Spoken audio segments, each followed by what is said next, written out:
Hi, everyone, and welcome to another episode of the Performance Cafe. I'm thinking goals, New Year's resolutions, what's happening there. And in the previous episode, I spoke about how I think that we miss a step in goal setting when we don't first check whether our goals resonate with our identity. And we gave a couple of ways for you to sort of start looking into who are you? Who are you really when we take away all the other trappings from other people, all the requirements from society? And then if you've got those answers, then you know who you are, but we still haven't sort of looked at what are the goals. And the point is, I'm trying to create goals that I'm trying to teach people to create goals that everyone is going to stick to this year and hopefully fulfill most of them so that we can all feel fulfilled and successful at the end of the year. And I did an exercise last year, and a shout out to the guys at Tiny Buddha. I was going through the web and I found an article called 7 Self-Reflection Questions to Create Your Own Happiness This Year. And I did a whole hog of stuff on it. I mean, there was pencils, there was colors, it was everything. And I found it so useful that I'm using it again this year. And I wanted to take you through the 7 steps. I've not added very much, so it is purely Tiny Buddha's work. But I wanted to just sort of talk you through not only the questions, but what I found useful in sort of keeping in mind and thinking about when going through these 7 questions. The first one I've alluded to in the previous video. I'm going to repeat it again only because, I want you to be able to watch these independently. And the first question Tiny Buddha asks is, what is meaningful to you? Now, what I really love about this question is, the question is, what's meaningful to you? As mentioned in the previous video, so I'm going to keep on saying that, but as mentioned in the previous video, we have a situation where very often the life we lead is mostly a construct based on other people and society and cultural norms and religious expectations and all that kind of stuff. And I think there's a point where we sit down and we go, right, these things are all important, but what is it that's meaningful to me? Now, if we think about it, from psychology, we know that things that are intrinsically motivated, things that we do because we want to do them, are more motivational than extrinsic motivation. I'll give you a very good example of this. His name is Tony. And for those of you who've watched before, you know Tony is my critic that sits in my head. It's my negative self-talk. And Tony basically starts every sentence with should have, could have, would have, expected to. It's kind of like the pressure that someone else is putting on me. And so the moment Tony pitches up, I know that thing isn't really meaningful to me because I'm putting myself in a negative space to get that thing done. Very interesting trick that I learned to overcome when there is something you want to do, but you do feel like you battle to get started with it, is instead of saying, oh, now I've got to go to the gym, you say, oh, I get to go to the gym. This is an opportunity. So that's the kind of stuff. What is it that you would like to get to do? What is meaningful to you? You see, meaning builds up our insights. It builds up our self-esteem, our confidence. It builds up our self-compassion. And so what happens is we are then more likely, and it's easier for us to do what we need to do, even when we have to do the hard yards, because we know that thing is good for us. Next up, the second question says, what is your most critical need? Have you even ever thought about that? The doctor says you need to exercise more, or whatever it is. And so we get a fright and we go, oh, I better do this because the doctor says so. Right? Watch it. It's an external need. But what does the reason that the doctor said this, maybe it's a heart condition, maybe it is burnout, what does this mean to me? What does this mean? Because if all of a sudden it means I could die, very soon, if it means that I could be exhausting my adrenal glands to the point where I might not be able to work productively for the next 2 or 3 years, hence putting off any success, any growth in the business, or me losing my role within an organization, having to work my way up again. Well, it's still a negative, but do you see how it's more relatable to you rather than just doing it because someone else said it is a need? And then the other thing that I've really, really been working with last year was self-compassion. I'd like to challenge you. Do you know what your most critical need is?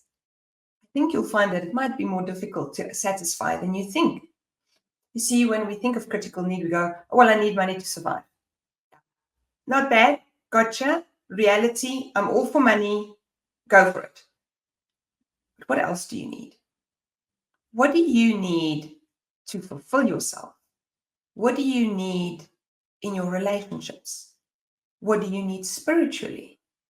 So there's a whole lot of other things to life than money.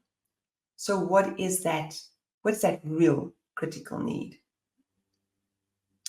The next one is my absolute favorite question, because this is something that whether we're doing vision boards, goal setting, New Year's resolutions, we never ask the question. It says, how would you like to feel this year? And you know why this resonates so much with me is because there's so many people who we see who are rich and they're famous and they're unhappy, addicted to drugs, alcohol, they suffer from depression. Because you see, when we set those goals, we think those things will make us happy, but we never really dig into why they'll make us happy and how it will make us feel. And so this was actually a practice I've been doing for a couple of years because I do love vision boarding, is along with my vision board, along with each element, I would put in a word like, abundant, accomplished, purposeful, joyous, happy, and then normally there are at least 3 entries of fun because, you know, life is for now, not for one day when we get there. Then once we've taken a look at those 3 things, so we know what is meaningful to us, we know what is most critical and how we want to feel. Oh, I want to interrupt myself.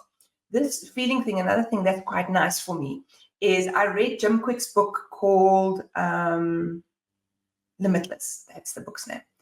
And in Limitless, he says you shouldn't have a to-do list. You should have a to-do, to be, and to feel list for every day. So what is it that you need to do? Who do you want to be while doing that? And how do you want that to make you feel? And I think that there's so much of that we're just not getting into. We're not getting into how do we want to emotionally live our lives. Right, now I'll go on. If we then take a look at step number 4, it says if we take this all together, what are the top 3 goals?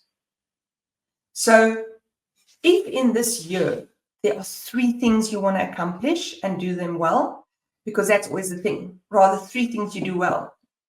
Sorry, John. Rather 3 things that you do well than 10 things and you do all of them half. You're not going to feel very accomplished then. So I think with goal setting, especially because we've got the emotional stuff in there as well, I think you might find that your goals look slightly different. And I then like their next step where they say, point 6 is, what 3 actions will you take to achieve your goals in this year? What I did was I took my 3 goals, and under each goal, I did goal milestone 1, 2, 3, milestone 1, 2, 3, milestone 1, 2, 3. The only reason for this is because with my personality, if I don't get concrete really quickly, I will get distracted. And so it is best for me to be very specific about that. I then went as far as under each of those 3, just writing a date and the action, the first action I need to take. So there I was a little bit more granular than Tiny Buddha, but as they would say, it's a me thing, because otherwise I won't action it fast enough. And then the sixth point, and this one I loved particularly, is what are the new things you want to learn? Because if we've got this meaning, this need for meaning, we've got this critical need as well, and we've never actually achieved it before. Maybe it's a case of there was no time. Maybe it's a case of I didn't know what it was. So now I'm going to have to learn how to get there. What are the skills that I need to do? So last year, my big thing was I wanted to learn to play piano. I think I've mentioned it before in the videos. I absolutely adore the instrument. And I made great strides. And I actually found that that was actually quite relaxing and was very good for me to recharge myself so that I can be productive the next day. But I had to learn, and I had to literally go and start a class with someone who said to me, right, this is what a note looks like. This is what it means. And so I had to learn that from scratch. And I feel so impressed with how far I'd come in a year. I'll be keeping that up this year. But I would never have the relaxation and the improved productivity if I didn't learn. So the reason I mentioned the piano playing is because I think it's quite important to be aware that you don't necessarily fall into that, oh, I want a promotion, so I need to learn this, this, and this. It's very valid. But also think, what do you want to learn just for yourself? A hobby, maybe, or, start a new, a new side business, whatever you want, side hustle.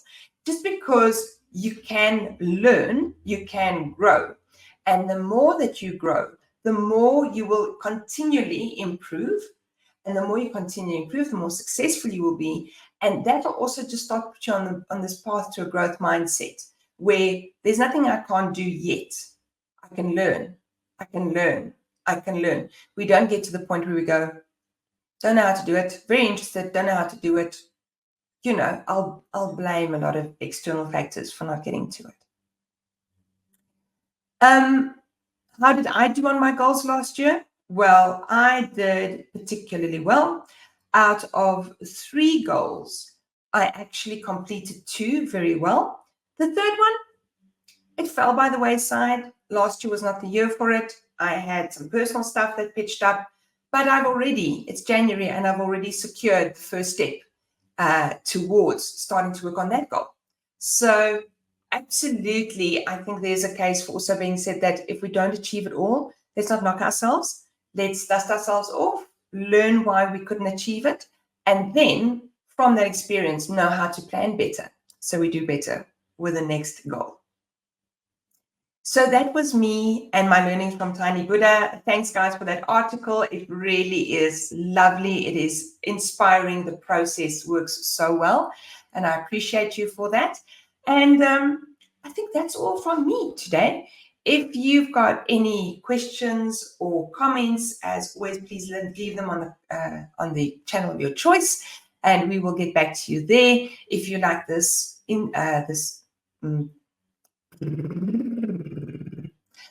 If you like this video and you'd like to see a bit more, we upload these to all of our social media channels. And then, of course, all of these get turned into blogs as well. So you can go and find those blogs on performforward.com. And then, until next time I see you on Performance Cafe, I hope that you get going on those goals and that they do you well. And good luck on the New Year's resolutions. I hope they stick as well.